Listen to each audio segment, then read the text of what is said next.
When budgeting for visual effects, it's important to carefully identify the specific visual effects requirements of your project and conduct a detailed breakdown of the shots and elements involved.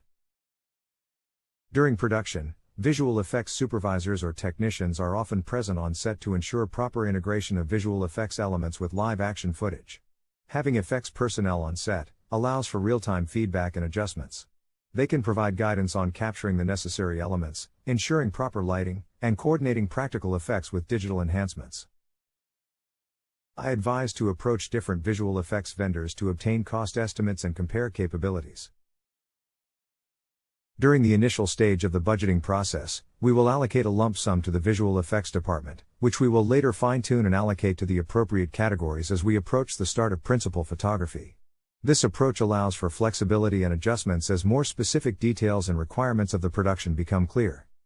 We can allocate $25,000 for all our CGI requirements.